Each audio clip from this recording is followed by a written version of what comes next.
Hello students, welcome back in our YouTube channel lord stationer classes Naresh sir. आज की इस class में हम क्लास 10th के चैप्टर 4 को स्टार्ट करेंगे।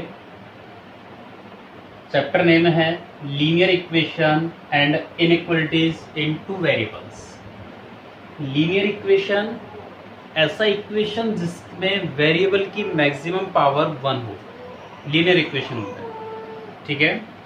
इनइक्वालिटीज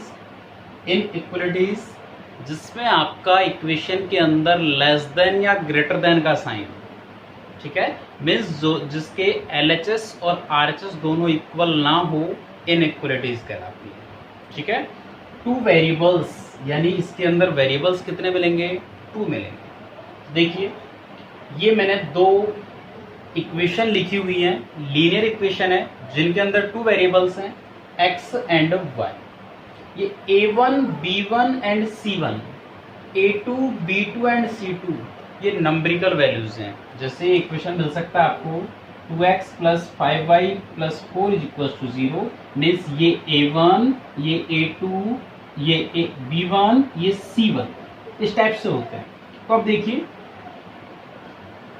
मैं यहाँ पे एक टेबल सिखा रहा हूँ आपको। इस टेबल में आपको क्या करना है, विदाउट ग्राफिंग यानी बिना ग्राफ बनाए हुए आप बता सकते हो इक्वेशन को देख करके कि ये लाइंस आपकी इंटरसेक्ट करेंगी यानी एक दूसरे को काटेंगी या प्रतिच्छेद करेंगी, या फिर पैरेलल होंगी, पैरेलल का मीन्स समांतर होंगी, या फिर थर्ड कॉन्सिडेंट होंगी यानी कि संपाती होंगी। देखिए, आपको ये 2 इक्वेशंस दी हुई हैं, A1x plus B1y plus C1 is equal to 0, A2x plus B2y plus C2 is equal to 0।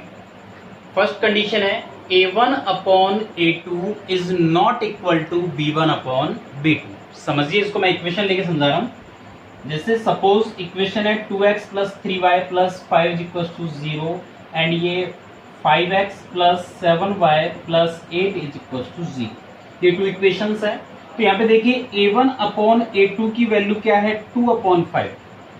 B1 upon B2 की वैल्यू क्या है? 3 अपॉन 7। क्या दोनों रेशियो इक्वल है? क्या दोनों अनुपात बराबर है? क्या नहीं है।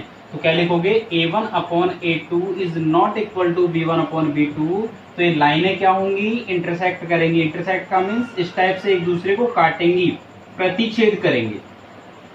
ठीक है। सेकंड कंडीशन क्या है? यदि ये सपोज ऐसे होता, फर्स्ट इक्वेशन होती 2x plus 3y plus 5 equal to 0। Second equation होती 4x plus 6y plus 8 is equal to 0। अब हम यहाँ रेशियो देखते हैं, A1 अपॉन A2। देखिए 2 अपॉन 4 कट करोगे तो क्या होगा? 1 अपॉन 2। फिर सेकेंड है 3 अपॉन 6, तो 3 अपॉन 6 को भी कट करोगे तो क्या होगा? 1 अपॉन 2। ठीक है, यानी दोनों रेशियो इक्वल आ रहे हैं, ये भी 1 अपॉन 2, ये भी 1 अपॉन 2। बट थर्ड रेशियो देखा 5 अपॉन 8, वो 1:2 नहीं है, 1/2 नहीं है। तो क्या लिखोगे? A1 upon A2 equal B1 upon B2 is not equal C1 upon C2।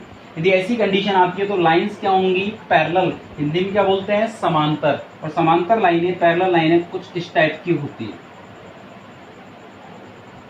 ठीक है। इसके बाद थर्ड कंडीशन है, इस टाइप से इक्वेशन मिल सकती है। तो A1 अपॉन A2 आपका क्या आ रहा है? 1:2, 1/2। B1 अपॉन B2 क्या आ रहा है आपका? 1/2। C1 अपॉन C2 क्या है? 5/10। यदि इसको भी कट करोगे तो क्या आएगा? 1/2। यानी तीनों रेशियो आपके इक्वल आ रहे हैं। A1 upon A2 equal B1 upon B2 equal C1 upon C2। तो ऐसी कंडीशन में आपकी जो लाइन्स है वो क्या होंगी? कॉन्सिडेंट। कॉन्सिडेंट को हिंदी में कहते हैं संपाती। मीन्स एक लाइन जैसे जा रही है, सेकेंड लाइन उसी के ऊपर से निकलेगी। ठीक है भाई। तो ये तो हुआ आपको कि विदाउट ग्राफिंग ये चेक करना कि लाइनें इंटरसेक्ट होंगी, पैरेलल होंगी या फिर कॉन्सिडेंट होंगी। ठीक है। तो अब इसके बाद आपसे पूछता है, भाई ये बताइए कि इनके सॉल्यूशन कितने होंगे, किस टाइप के सॉल्यूशन होंगे, उत्तर किस टाइप के होंगे। तो इसके लिए क्या करना है, मैंने देखो डायग्राम बनाए हैं 3। इन डायग्राम्स के अकॉर्डिंग आप आंसर बता सकते हो। देखिए, जितने पॉइंट्स पर दोनों लाइनें इंटरसेक्ट कर रही हैं उतने ही आंसर होंगे। तो यहाँ पे फर्स्ट क्वेश्चन के अंदर देखते हैं हम, तो कितने पॉइंट पे इंटरसेक्ट कर रही है? 1। तो इसके आंसर क्या होंगे? प्रतिच्छेदी वाले या इंटरसेक्ट वाले में 1 आंसर होंगे, जिसको हम बोलते हैं यूनिक सॉल्यूशन या हिंदी में कहते हैं अद्वितीय हल। यहाँ पे ये लाइनें कभी भी एक दूसरे को इंटरसेक्ट नहीं करती, एक दूसरे को नहीं काटती कभी भी समांतर लाइनें। जब काटेंगी नहीं तो कोई भी उत्तर नहीं होगा, यानी नो सॉल्यूशन, कोई भी हल नहीं होंगे। थर्ड में देखिए कॉन्सिडेंट में एक लाइन दूसरे लाइन के जस्ट ऊपर है। एक लाइन जब दूसरे लाइन के जस्ट ऊपर रखी हुई है तो मीन्स ईच पॉइंट पर टच करेगी एक दूसरे को। बहुत सारे पॉइंट ऐसे होंगे जो एक दूसरे को काटेंगे, तो उनको हम काउंट नहीं कर सकते, और जिसको हम गिन नहीं सकते उसे क्या बोलेंगे, इनफाइनाइट यानी कि अनंत। ये तो हुआ कि इसके सॉल्यूशन कितने होते हैं ये चेक करने का। लेकिन सॉल्यूशन होगा किस प्रकार का, आंसर किस प्रकार का होगा, दो टाइप का होता है, एक तो संगत और एक असंगत, कॉन्सिस्टेंट या इनकॉन्सिस्टेंट। तो देखिए इसका सिंपल तरीका है बिल्कुल याद रखने का, जिन क्वेश्चनों में या जिन लाइंस में आपके आंसर निकल रहे हैं वो तो कॉन्सिस्टेंट या संगत, और जिसमें आंसर नहीं निकल रहा वो इनकॉन्सिस्टेंट, असंगत। तो देखिए यहाँ पे आपके आंसर आ रहे हैं अद्वितीय, मीन्स एक आंसर आ रहा है तो क्या होगा, कॉन्सिस्टेंट या संगत होगा। सेकंड, इसमें कोई भी आंसर नहीं आ रहा तो इनकॉन्सिस्टेंट होगा। थर्ड, इसमें आंसर आ रहा है, बहुत सारे आंसर आ रहे हैं तो कॉन्सिस्टेंट होगा। तो ये तो टेबल थी हमारी विदाउट ग्राफिंग के।